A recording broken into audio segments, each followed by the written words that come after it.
Greetings, I'm your host, Dr. Wolfula, and when I'm not being seamlessly replaced by Danielle Harris, I'm here at the Wolfula reviewing movies. I'm back from my brief stint at my ancestral home, Castle Wolfula, to continue reviewing the Hatchet series. So far, I've reviewed the first Hatchet movie, and there are 4, so I got a ways to go, but let's do Hatchet 2 now. Released in 2010 and directed by Adam Green. My only preface to this RiffView is that I had never seen any of the Hatchet sequels before, so you're gonna be hearing my sizzling hot takes on the rest of the series. I'll state up front, though, that I did enjoy Hatchet 2 more than the original film's first outing with Victor Crowley, and I'll explain why in this RiffView. Hatchet 2 makes the bold choice of pulling a Halloween 2, carrying on the moment the last movie left off, literally the exact moment, except this movie doesn't offer any context like Halloween 2 did, so if your memory watching the first Hatchet was hazy in the 4 years that passed after the cliffhanger, well, pretty much go fuck yourself and watch the first movie again, asshole. Honestly, the continuity between Hatchet 1 and 2 is off from the very first shot, though. Victor Crowley loses his foggy right eye between films, so you can't even seamlessly edit these movies together. Of course, there's an even bigger retcon established in Hatchet 2.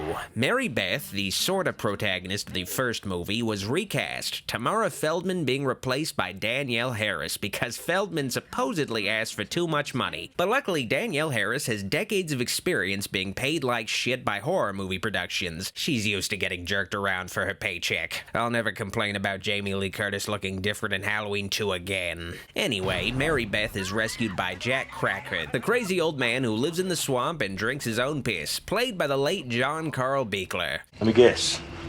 You don't believe in ghosts. I should mention that back at Jack Cracker's shack, he offers Mary Beth a bottle of mysterious yellow liquid that she drinks without pause, even though she was told in the previous movie that he drinks his own piss. And that's just Jack Cracker, drinks his own piss. If I was told somebody drank their own piss, it would surely be the one thing I'd remember about them and be careful about. Oh yeah. Anyway, Jack Cracker at first is very helpful to Mary Beth. Well, actually, he's not helpful at all. What am I supposed to do? Never come back this way again. He just tells her to give up all hope of ever getting help from the police, getting revenge against Victor Crowley, or even just being able to retrieve the corpses left in the swamp, including her father's and brothers, but, you know, whatever. Jack Cracker's tone gets worse when he finds out who Mary Beth's dead dad was, and she's made to leave. You knew my daddy? No. But I know what your daddy did, and I want nothing to do with it. And I kinda wish this scene ended here, because things get really weird when Jack Cracker decides to look at the video camera belonging to the dead fake porn producer Shapiro from the first movie. I want my daddy to see this. Woo! Fuck you, Dad! There's a clip of a fully nude girl who Shapiro was the teacher of in 5th grade. You're my history teacher from 5th grade. And there's another clip where Shapiro is desperately asking a 14-year-old girl to take her top off. Dude, I'm 14! Oh, that ain't right. I know this is supposed to be dark humor, but it's just depressingly creepy. Mister, leave me alone! Come on, why don't you lift up that shirt? Let's see what you got going on over there. Thankfully, the scene finally ends too late, with Victor Crowley tearing out Jack Cracker's intestines, turning him into a human yo-yo, and then strangling the dude with his own guts that are somehow strong enough to pop the guy's head off like he was a can of blood soda. This is some Mortal Kombat fatality shit. Now, if you plan to see this movie, I'm gonna warn you right now that the intro to the film features some really intense, rapidly flashing lights, which I'm not gonna show myself in this video because I don't want to give my epileptic fans seizures. I can't afford to have any more of my fans die. The opening credits end with a shot of Adam Green puking, which is honestly the most unsettling thing in this movie. The man truly did save the horror genre. Anyway, Mary Beth returns to the Big Easy to confront Reverend Zombie, played by Tony Todd, who is definitely the guy that I would go to first before the police. All right, come here. Give me. And Reverend Zombie is revealed to have been operating the tour boat from the first film illegally by proxy. So I was forced to run tours out the back door of one of my other shops. Mary Beth explains that all the tourists were killed by Victor Crowley in the haunted Forbidden Swamp, including Mary Beth's dear old dead dad, who Reverend Zombie knew personally. Samson Dunstan's kid? Yes. So Reverend Zombie explains how Mary Beth's Robert Englund dad is connected to Kane Hodder's Victor Crowley, and the updated origin of Crowley is extra goofy with a side of silly. You see, Victor Crowley's dad, who was also played by Kane Hodder, had a dying wife, and she herself had a sexy nurse, and, well, while his wife was getting busy dying, Kane Hodder was just getting busy. Nothing gets me more rock hard than the thought of my wife dying 10 feet away. I mean, you are supposed to cry during sex, right? I know I always do. The entire situation was nothing but sad and tragic. Anywho, Kane Hodder's wife finally dies, the perfect time to get a little sugar. But then the dead wife comes back to life just to put a curse on the couple for all eternity, which is what all cancer victims are able to do, so you better watch your ass. She put a curse on Thomas Crowley and his mistress, Nina. Well, Kane Hodder and his side piece is unfazed by this turn of events, and the new Mrs. Hodder gives birth to his son, Victor Crowley, but Victor Crowley's own mother becomes his first victim just because he was so fucking ugly. Some say she died the moment she laid eyes on her child.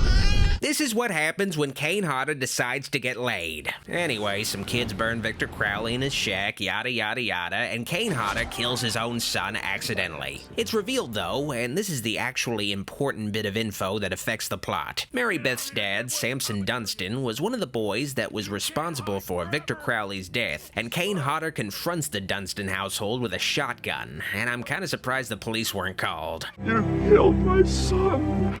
Technically you killed your son, man. If you had let him burn alive, they would have been the ones who killed him, but you technically killed him. No one knows the body count. What follows next is a quick montage of cool kills that are pretty much thrown in because Victor Crowley doesn't show up again in the movie until the 53-minute mark. I must also mention that Hatchet 2 is 81 minutes long without the end credits, and this is the fucking uncut version. So what happens in Hatchet 2 during the half hour spent before meeting Victor Crowley again for less than a half hour? Lots of exposition happens, that's what. Rob Zombie agrees to help Mary Beth get revenge against Crowley and retrieve the corpses of Mary Beth's family, but on the condition that Mary Beth bring along another family member of the uncle persuasion. So if I bring my uncle back, then you will take us?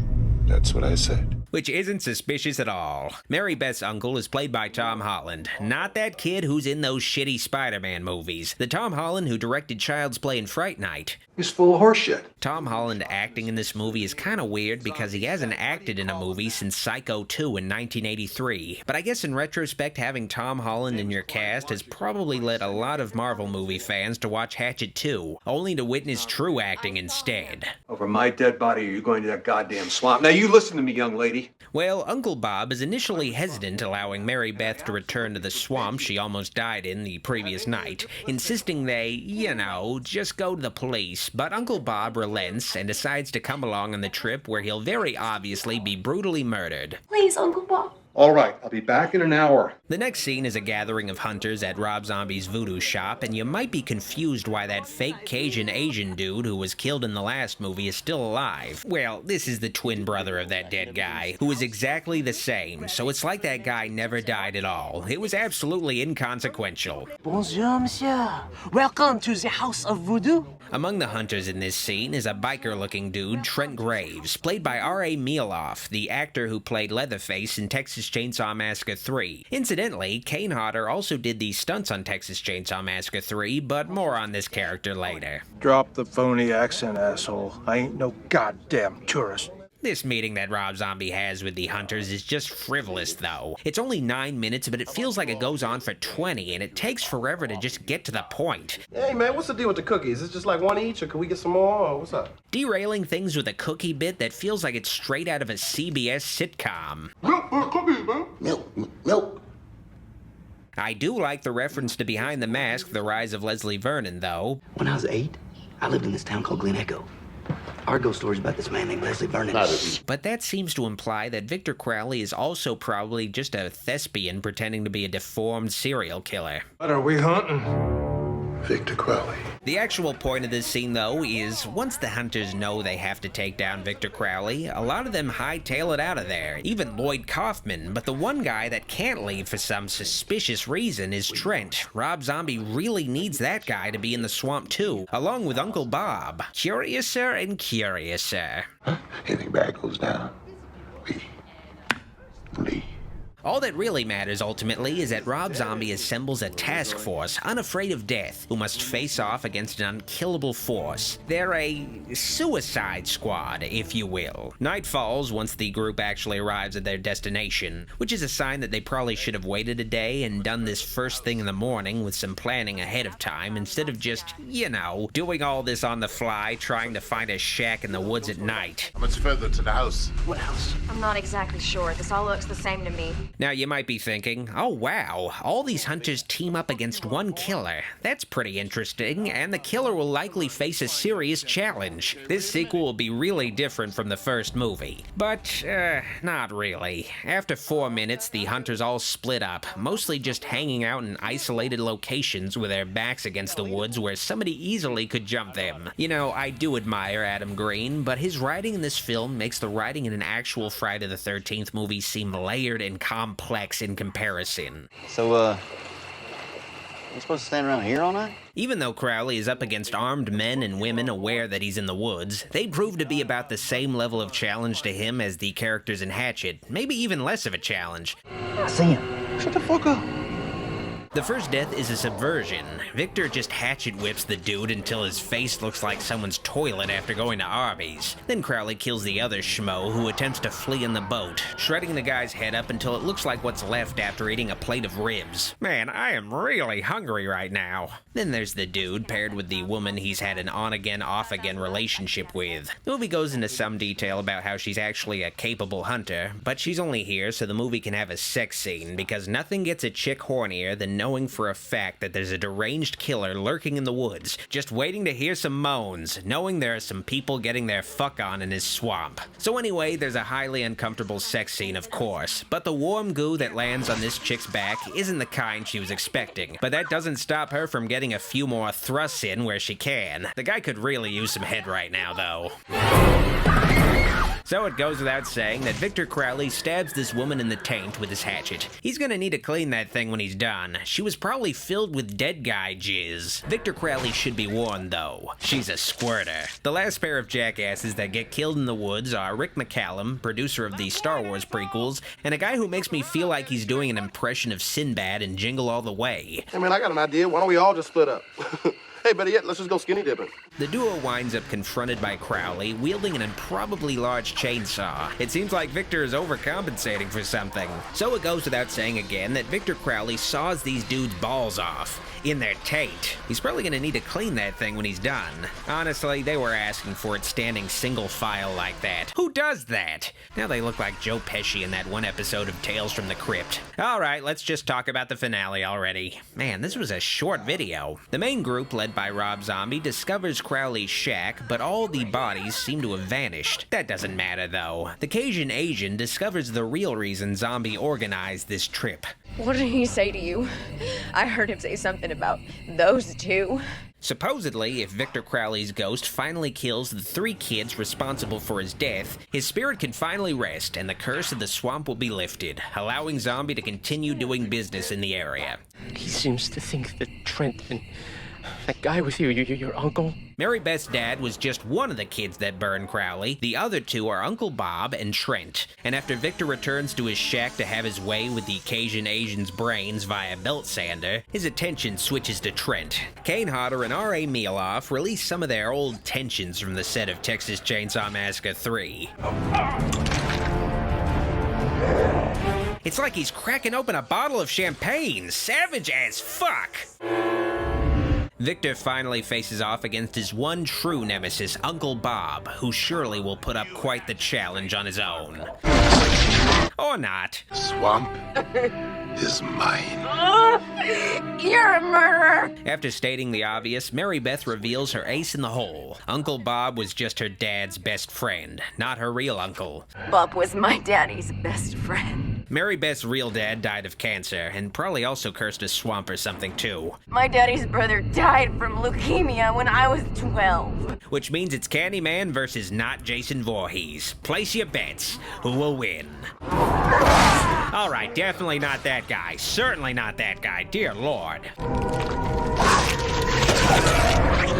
What, was Adam Green playing Mortal Kombat for inspiration with these kills? After Crowley tosses Rob Zombie's corpse like a cheap lawn decoration from Spirit Halloween, it's Mary Beth's turn to fail at killing him, making Victor look even more messed up with his own hatchet. And for good measure, she blows his head goo off. Fuck you!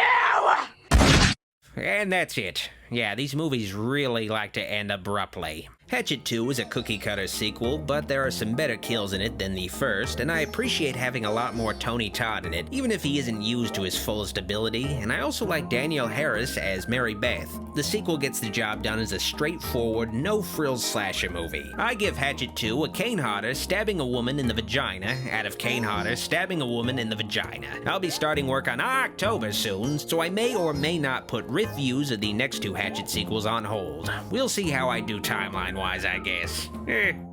This video is made possible through the pledges of my Patreon supporters, and I'd like to give a very special thanks to the kind folks pledged to my shoutouts tier. All of the support on Patreon means a lot to me, and it helps my dark influence continue to grow. If you like this video, like it, and if you loved it, click the subscribe and bell buttons for more vids. Be sure to also keep in touch by following me on social media at Facebook, Instagram, and Twitter at Dr. Wolfula. While I still have your attention, consider pledging to my Patreon to support the channel and get bonus content like previews, VIP Discord server access, private movie night streams, and credits in videos. Consider pledging at patreon.com/Dr. Wolfula. Also, check out official Dr. Wolfula t-shirts and other merch on tpublic.com/user/Dr. Wolfula. Thanks for watching. See you all next time. Dr. Wolfula signing out.